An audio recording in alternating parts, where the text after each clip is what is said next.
It was a bright May morning in Ouagadougou, Burkina Faso, in 2025. President Ibrahim Traoré sat in his presidential office, about to receive information that would shatter his world. His intelligence advisor, Colonel Ouagadougou, entered, a sealed folder in hand. "Mr. President," Ouagadougou began, "we have sensitive information about American operations in Africa."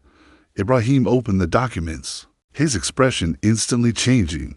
They were detailed reports on covert activities, specifically illegal gold mining in Burkina Faso, with direct ties to American companies. Even more shocking were compromising photographs and emails involving American political figures, including secret negotiations that violated international agreements. "How did we get this?" Ibrahim asked, disbelief in his voice as he flipped through the pages. "Our new intelligence unit intercepted communications during counter-terrorism operations," Ouagadougou explained. "We discovered that some American companies were financing armed groups to protect their illegal mining operations." Ibrahim closed the folder, the gravity of the situation sinking in. For 3 years as president, he had promised the Burkinabe people total transparency. Now, he faced a monumental dilemma. Exposing these activities could trigger a massive diplomatic crisis, but concealing them would betray his deepest principles. Half a world away in Mar-a-Lago, Melania Trump awoke, blissfully unaware that her peaceful morning was about to be irrevocably disrupted. At 55, she had settled comfortably back into public life as First Lady, dedicating her time to philanthropic causes and deliberately steering clear of political controversy. Her personal assistant brought her morning coffee and her daily agenda. Everything seemed normal until the phone rang. Ibrahim, meanwhile, had called an emergency cabinet meeting. His most trusted ministers were present. Dr. Ouagadougou of Foreign Affairs, Fatimata Ouagadougou of Economy, and Colonel Koulibaly of Defense. "Gentlemen, what would you do in my place?" Ibrahim asked, presenting the damning documents. Dr. Ouagadougou hesitated before speaking. "Mr. President, this could destroy our relations with Washington. We need to consider the economic consequences." Fatimata Ouagadougou agreed. "We have important trade agreements pending. A diplomatic crisis now would be devastating." But Ibrahim had already made his decision. "During my campaign, I promised that Burkina Faso would no longer be exploited in silence. Our gold is being stolen. Our people are dying. You want me to remain silent?" Colonel Koulibaly interjected, his voice firm. "Sir, our soldiers have been fighting terrorists financed by these same companies. It is a betrayal of the blood of our men not to act."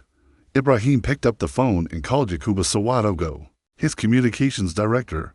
"Yakuba, prepare an international press conference for this afternoon. Invite all the major networks, CNN, BBC, Al Jazeera, France 24. We'll be broadcasting live to the world." Meanwhile, in Washington, CIA agents were in a panic. Intercepted communications indicated that Ibrahim Traoré was in possession of highly sensitive information. The CIA director immediately called President Trump. "Mr. President, we have a critical situation in Burkina Faso," the director stated, his voice tense. Trump, known for his unpredictability, chuckled. "That kid again? What does he want now?" "He has documents, sir.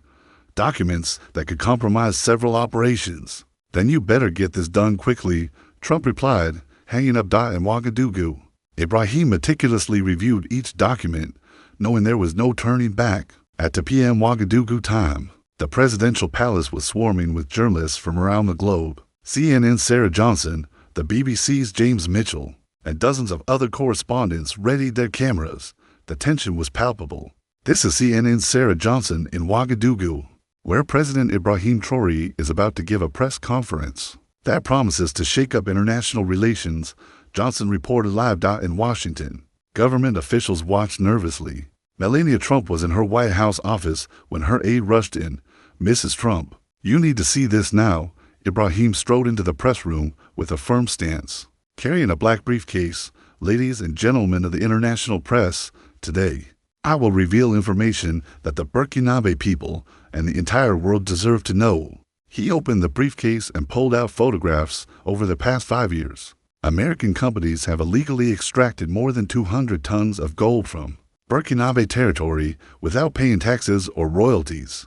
The first images showed clandestine mining operations in protected territories. But this is just the beginning, Ibrahim continued. These same companies have funded terrorist groups to protect their operations, resulting in the deaths of 847 Burkinabe civilians. The audience was completely silent. I have emails here proving that American officials knew about these activities and secretly approved them. Ibrahim showed intercepted communications. In Washington, Melania watched in horror as Ibrahim read aloud, email dated March 15, 2024, from Robert Hayes, an executive at Goldmine Corp, to an unidentified State Department official. Payments to local groups continue as agreed. Extraction is 40% above expected.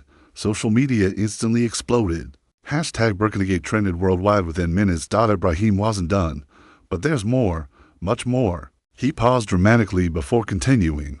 What I'm going to show you now is even more serious. He projected onto the screen a series of photographs that left the journalist's jaws dropping. These images, taken in January 2025, showed secret meetings between American representatives and leaders of armed groups on Malian territory. The photos depicted men in American military fatigues handing boxes to masked individuals. These boxes contained weapons and money intended to finance attacks on Burkinabe government forces. Protecting our minds. At Mar-a-Lago, Melania Trump nearly dropped her teacup. She recognized one of the men in the photographs. He had recently visited the White House. "Oh my God," she muttered, covering her mouth with her hands. Ibrahim continued relentlessly. "I have here 347 pages of documents proving that in the last 3 years, American companies have taken $2.3 billion worth of funds out of Burkina Faso." A calculator appeared on the screen. That amount would represent 50 hospitals, 200 schools, or clean water for 2 million Burkinabe. CNN Sarah Johnson managed to ask a question. "Mr. President, how did you get this information?" "Through legitimate intelligence operations in our fight against terrorism. We discovered that we were fighting enemies funded by those who were supposed to be our partners." Ibrahim responded. The BBC's James Mitchell asked, "What is your intention?" In revealing this, Ibrahim replied firmly, "Justice, reparations, and ensuring that this never happens again." In Washington, Secretary of State Antony Blinken was in a crisis meeting. "We need an immediate response. This is a disaster of historic proportions." But Ibrahim wasn't done yet. "There is one final revelation that will change everything," he said, pulling out another set of documents. The whole world held its breath. Ibrahim held up the last set of documents. "This disclosure directly implicates people at the highest levels of the American government."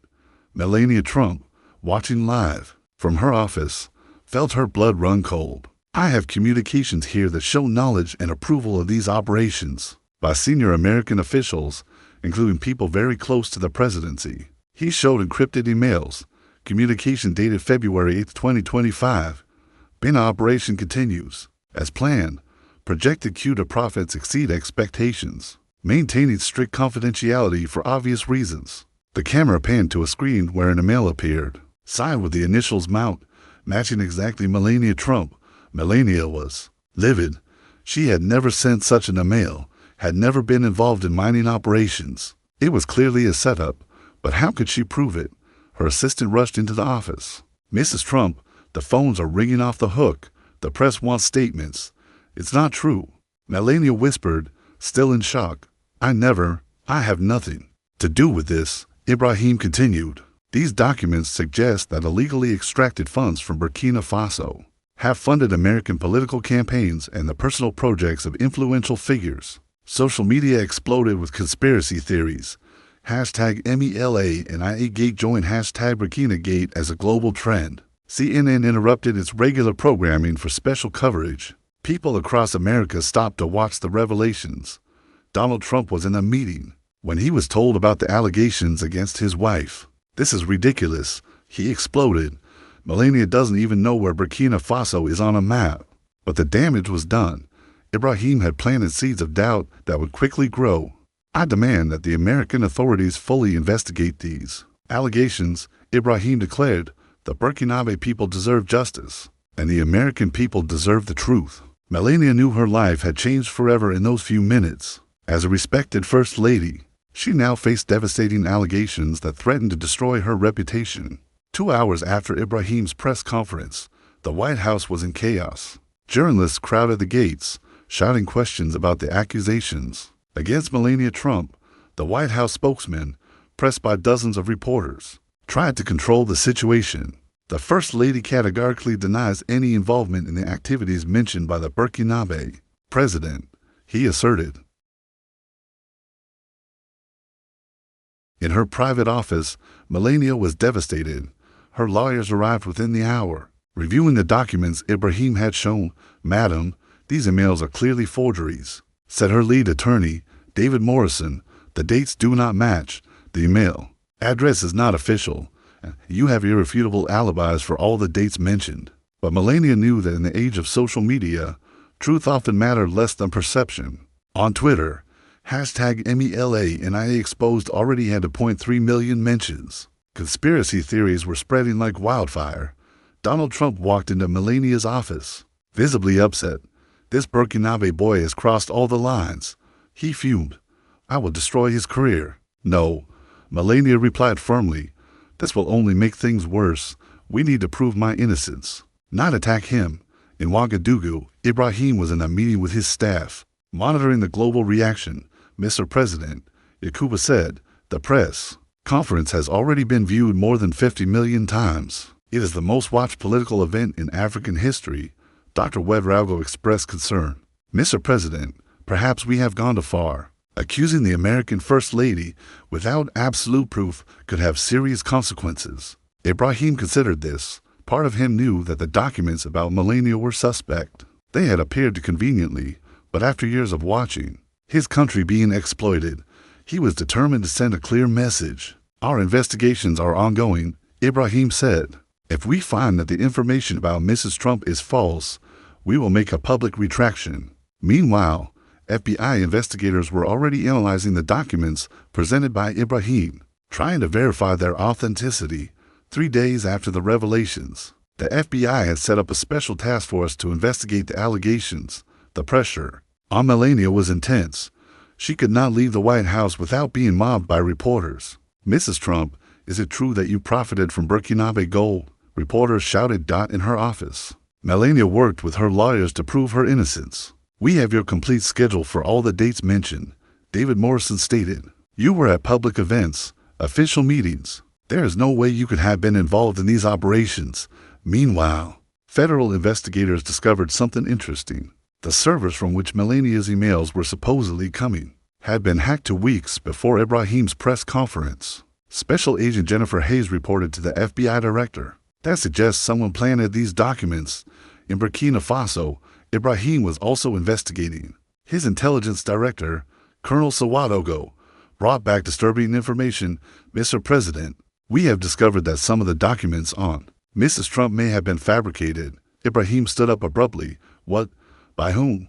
"We are still investigating, but there is evidence that agents from a neighboring country may have infiltrated our material with false information." Ibrahim felt the weight of responsibility. If he had wrongly accused the American First Lady, he needed to correct it immediately. Meanwhile, in Washington, Melania was receiving unexpected support.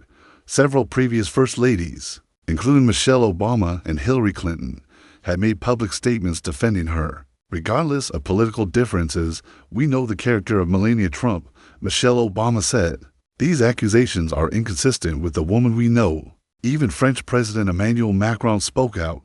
"France has close relations with the Trump family. We consider these allegations unfounded." But the damage to Melania's reputation continued to spread.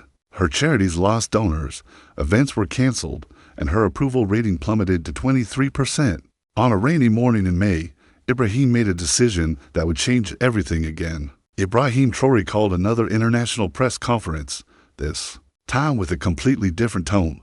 Journalists from around the world returned to Ouagadougou, speculating about new revelations.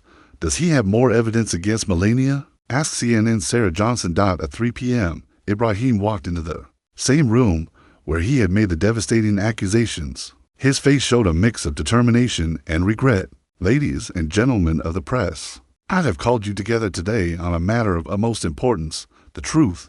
He paused, looking directly into the cameras. "After rigorous investigations conducted by our intelligence, I have found that some of the information I presented a week ago was false." The silence in the room was absolute.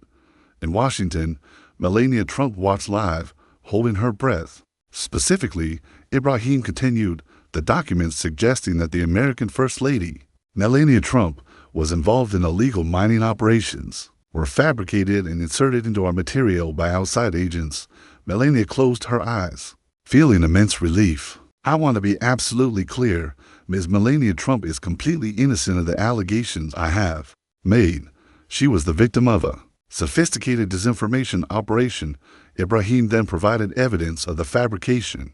Our investigations have revealed that agents from the Wagner Group, linked to the Russian government, infiltrated our system with false documents in order to create a diplomatic crisis between Burkina Faso and the United States. The revelations were shocking. Russia had orchestrated an operation to destroy Melania's reputation and create conflict between Africa and America. I formally apologize to Ms. Melania Trump, the American people, and the entire world. As president, I take full responsibility for failing to adequately verify all information before making it public. In Washington, Donald Trump watched with a widening smile. I knew it, he told his aides. Melania would never do something like this. Ibrahim continued, however, I want to make it clear that all other revelations about illegal mining and financing of terrorist groups remain valid and proven. 2 hours after Ibrahim's retraction, something extraordinary happened. Melania Trump, against all the advice of her aides, decided to make a public statement in the White House Rose Garden. She addressed the press for the first time in weeks. I would like to thank President Ibrahim Traoré for his courage in seeking the truth and publicly correcting it, Melania said, her voice firm but emotional. Few leaders would have the humility to admit a mistake of this magnitude. Her statement stunned the world. Instead of attacking Ibrahim, she praised him. What happened to me was terrible, but what is happening to the people of Burkina Faso is much worse. If his revelations about illegal mining are true, it needs to be investigated. Melania's stance impressed even her critics. Political commentators praised her grace under pressure and moral leadership. In Ouagadougou, Ibrahim watched Melania's statement with admiration. She is a strong woman, he said to his wife, Ajara. Maybe we can turn this crisis into an opportunity. The next day, something even more surprising happened. Melania Trump announced that she would visit Burkina Faso to see for herself the situation and explore ways to help the Burkinabe people. The news shocked Washington. Has she lost her mind? Asked a Republican senator, but Donald Trump supported the decision. Melania has always had a heart for humanitarian causes. If she wants to go, let her go. Preparations began immediately. It would be the first visit by an American First Lady to Burkina Faso in history. In Ouagadougou, Ibrahim ordered that all protocols be followed to receive Melania with maximum dignity. She has been wronged because of us, he said. We will show her the best of our hospitality. The world's media went wild. #Melania in Burkina became a global trend. Analysts speculated about the diplomatic implications of the visit. Some saw it as a unique opportunity for reconciliation. Others feared new conflicts. A week later, Air Force landed in Ouagadougou, carrying a First Lady determined to turn a personal crisis into humanitarian progress. Melania Trump's arrival in Ouagadougou was historic. Thousands of Burkinabe lined the streets, curious to see the American First Lady who had become the unwitting protagonist of an international crisis. Ibrahim Traoré greeted her at the airport with state honors. As they shook hands, the cameras captured a moment of mutual respect that symbolized a new era. Welcome to Burkina Faso, Mrs. Trump, Ibrahim said, bowing respectfully. Thank you for having me, President Traoré. I am here to learn and to help. The 3-day visit transformed both leaders. Melania visited hospitals built with resources recovered from illegal mining operations. She saw schools where Burkinabe children learned English and dreamed of a better future. In one moving moment, she held a malnourished child in her arms, promising that she would work to bring medical help. This experience has changed my perspective, Melania said at a rural school. You deserve all the support we can give. Ibrahim personally accompanied her on each visit, explaining the challenges Burkina Faso faced. Our youth are our greatest treasure, he said, watching children play in the schoolyard. But we need partners to develop their potential. On the last day, Melania and Ibrahim signed a cooperation agreement, creating the Melania Burkina Foundation for the Education of African Girls. Out of a crisis, an opportunity is born, Melania said at the ceremony. Back in the United States, Melania became a passionate advocate for Africa. She organized charity galas, spoke before Congress about the continent's needs, and established student exchange programs. Her popularity soared from 23% to 71%. Ibrahim, in turn, became a global example of responsible leadership. Other African leaders followed his model of transparency and dignity. 6 months later, Burkina Faso had become a destination for legitimate international investment. Ibrahim's revelations about illegal mining led to international investigations. 3 American companies were sued, Russian agents were exposed, and Burkina Faso recovered billions in stolen funds. The country used those funds to build universities, hospitals, and infrastructure. On a quiet evening in Ouagadougou, Ibrahim reflected on an extraordinary journey. From false accusations, an unlikely friendship had been born between 2 nations. Sometimes, he told Ajara, the biggest mistakes lead to the biggest successes. In Washington, Melania was thinking similar thoughts. Her reputation had been temporarily destroyed, but from it emerged a greater purpose, to be a bridge between America and Africa. The crisis that began with forged documents ended with genuine bonds of cooperation and mutual respect, proving that, even in the darkest moments, truth and dignity can prevail.